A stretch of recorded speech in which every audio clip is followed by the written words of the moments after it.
1 minute. I'll be right back. Let me go grab a cup of tea like a proper British girl. See you in a minute.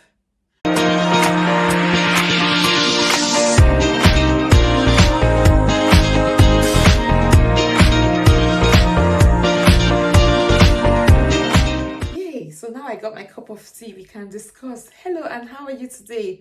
How are you doing? How is life treating you? Yeah, if you're just stumbling upon this video, then my name is Gladys Briggs, and I'm a Nigerian born YouTuber, now living in the UK, and my channel is a combination of things. It's generally a lifestyle channel. Included in that lifestyle is everything that I do in my life in the diaspora in the UK, and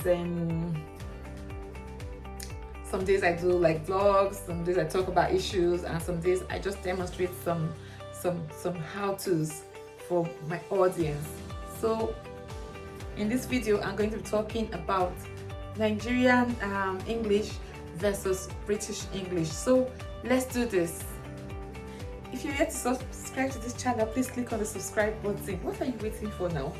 Just click on the subscribe button so that you can get more goodies. Yeah, it's free. You don't have to pay for it. Just click on the subscribe button. Thank you.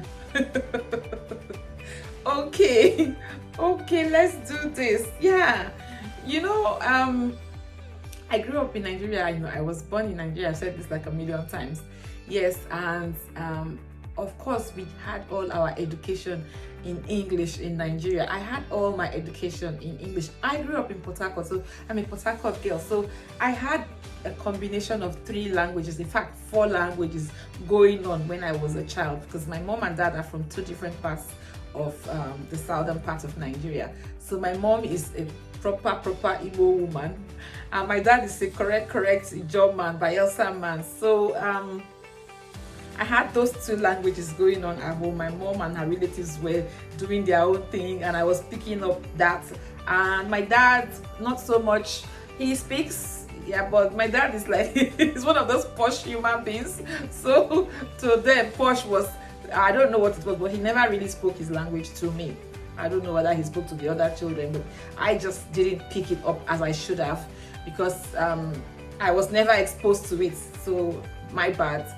And his bad as well. The other languages I picked up, the lingua franca in Port Harcourt, is the Pidgin English, which I'm going to do a Pidgin English tag soon. Look out for that. No, why did I even say it? Now all those bad people will come and steal my thing that I want to do. If I catch any of the YouTubers doing a Pidgin English tag, I'm going to give you thumbs down, okay?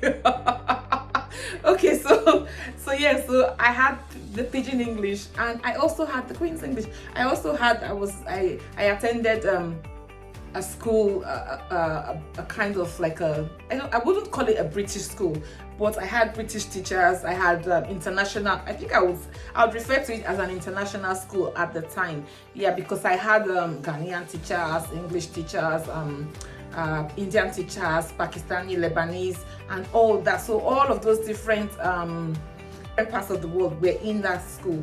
So I had I learned in the English language. That's how I learned.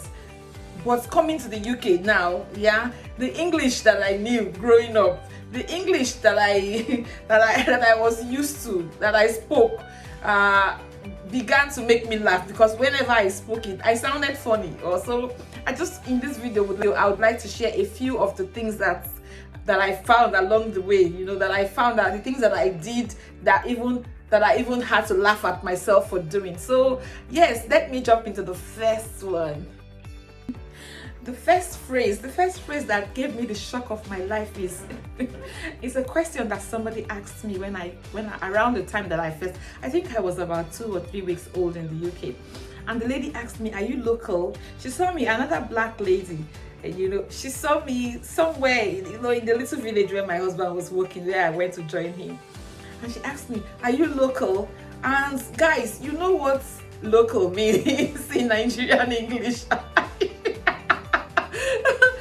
What local means in Nigerian English? I was already like calling Amadioha for the woman. I was already like, "Are you crazy? Are you mad? What do you mean? Am I local? Do I look local to you?" Because in the Nigerian English, local is like You know, usually people who are from the rural areas who are not much exposed to city life.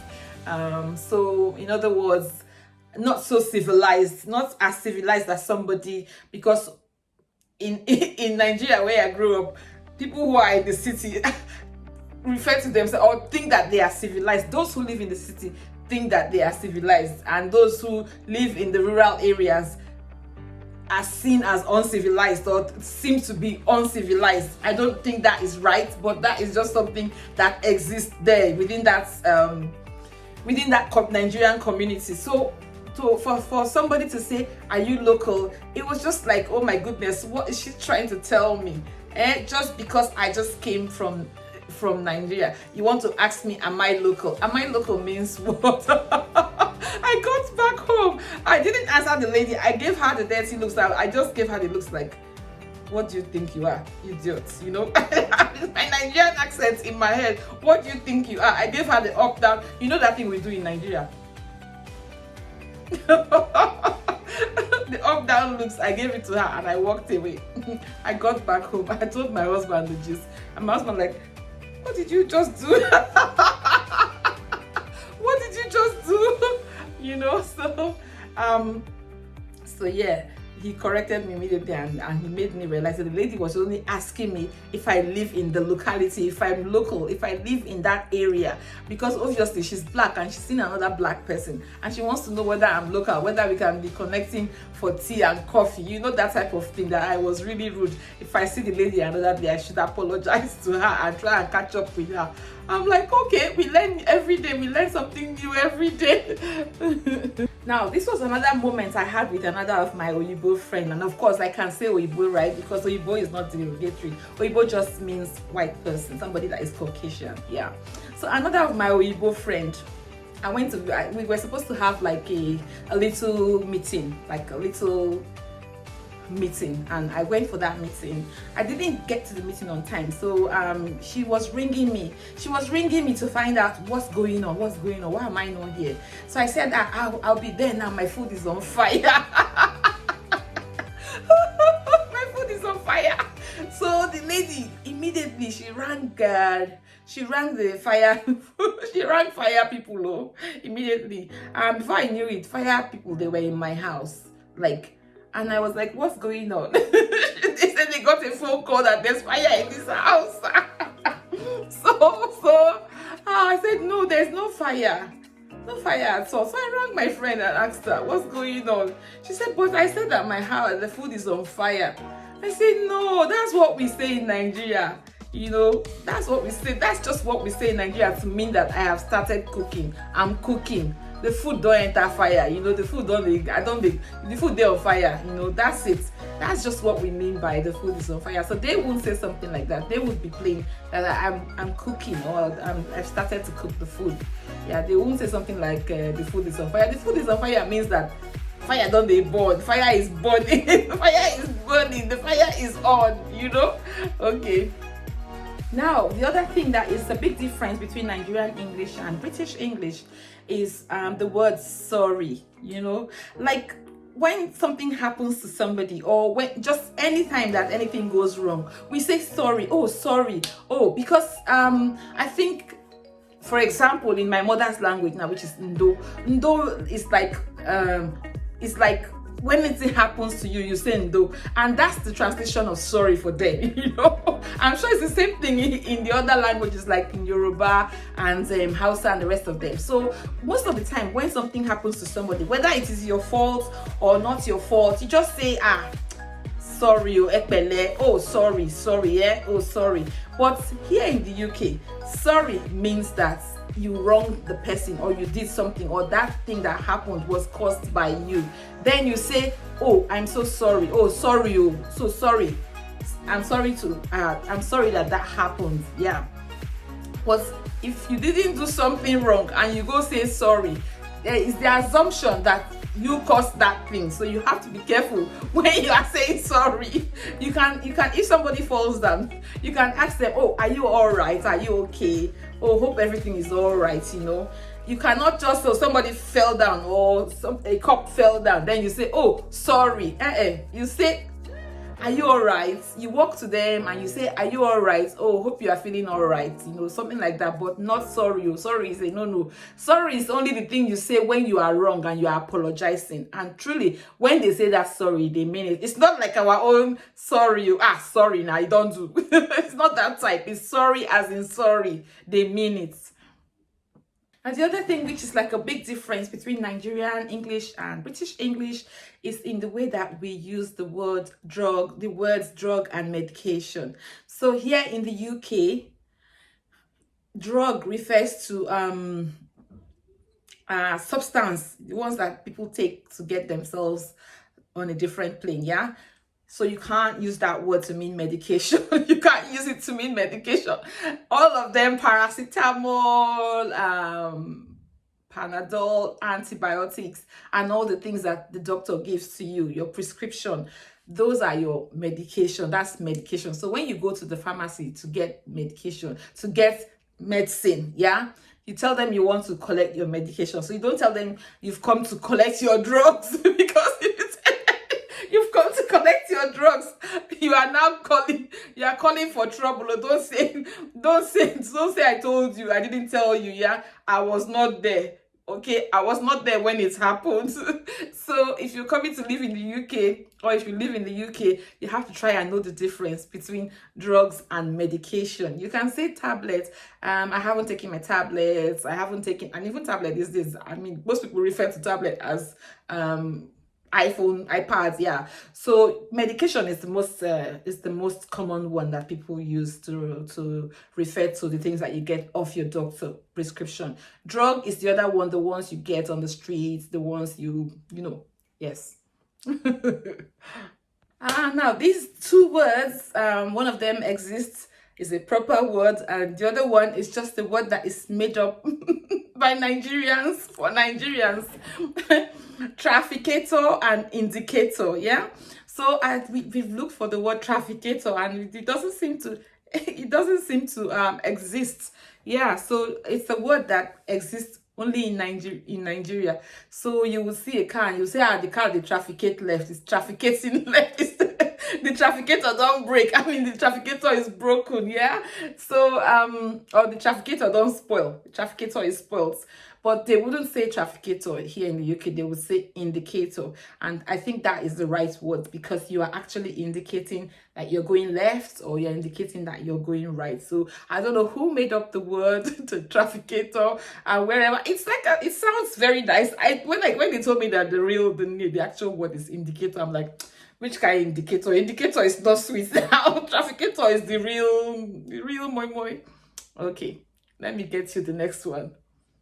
So the other thing that is a funny way that Nigerians use word or phrases is people actually eat money in Nigeria. People actually eat money in Nigeria. So you will hear them say something like, the guy don't chop the money, he don't eat the guy has eaten the money. But I beg, Biko, don't speak. When you are speaking to Igbo, don't say the guy has eaten the man ate the money. It's not correct. I beg, I'm not an English teacher. It just sounds funny to me now that when I sit back and listen to it, because it's very easy to switch between Pidgin English and Queen's English. You know, before you know what is happening, you've already said it to the British person, and the person will go away thinking, what did that person just say?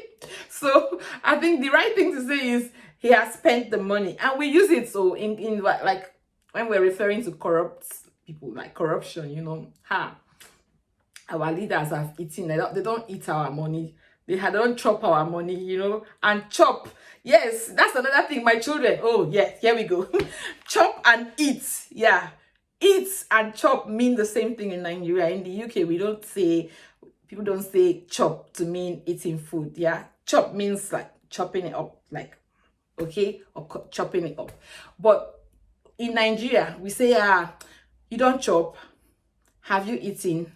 Not so much in the good English, but in the Pidgin English, we usually say, you don't chop, but you won't hear anybody saying, have you chopped? No.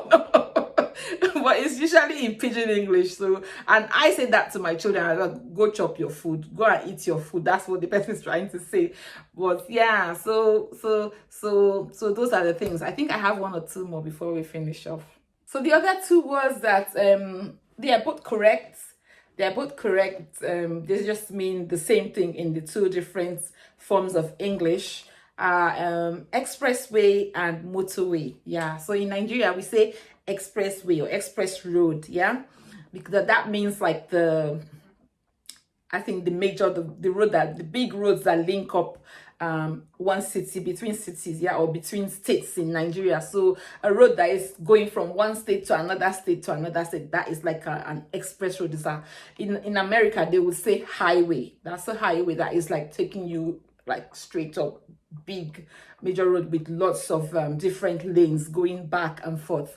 Yeah, but here in the UK, that is going to be the motorway. Yeah, that would be the motorway, the big road that takes you straight from, like the motorway that takes me from London to Wales. That would be the M4. Yeah, that would be the one that I join up, and then M4 takes me straight into Wales. So yeah, that is like the motorway. But like in Nigeria now, when I lived in Port Harcourt, the express road we had in Port Harcourt was the one that took you to Aba.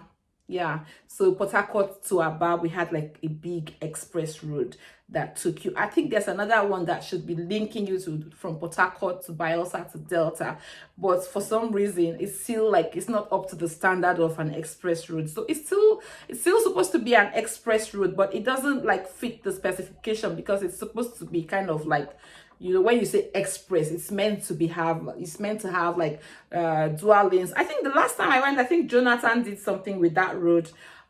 I think so. I think it's kind of dualized, or I don't know, but yeah, up to some extent, yeah. But when you get past a certain extent, then it becomes small again. So like express has to go all the way up into the next town. Yeah.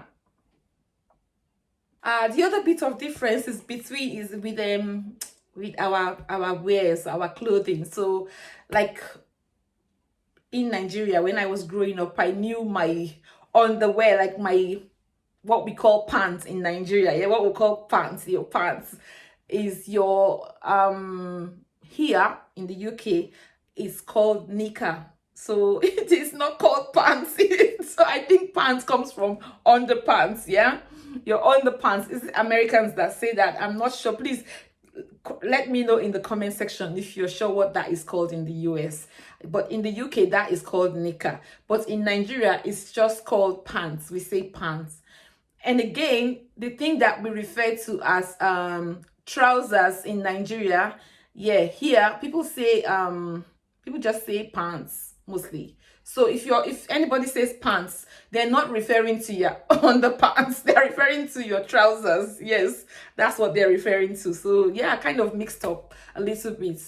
I think Nigeria has kind of picked a few things from the American English and modeled it up with the traditional British English, which is what they were born or raised to speak. Yeah. So yeah. Okay, so on a final note, I would just like to say that Nigerians love to emphasize things, their words, when they are making statements. They like emphasis, and they use repetition a lot to create this emphasis. So you would hear them saying things repeatedly, like mumu, sabi sabi, fufu, like a lot of things. No, a lot of things. When they say it, they'll say it again, you know, lots of times. But the double ones are the ones that you find most common, like sabi sabi.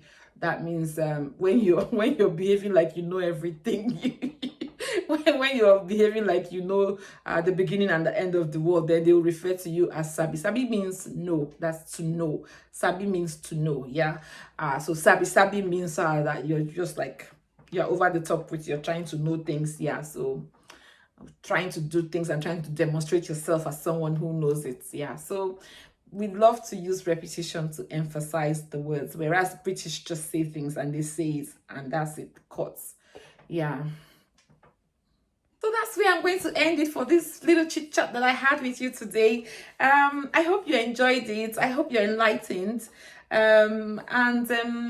I love my Nigerian English that I grew up to speak. I've learned a lot speaking this one, but I just find Nigerian English still very fun, and I like it.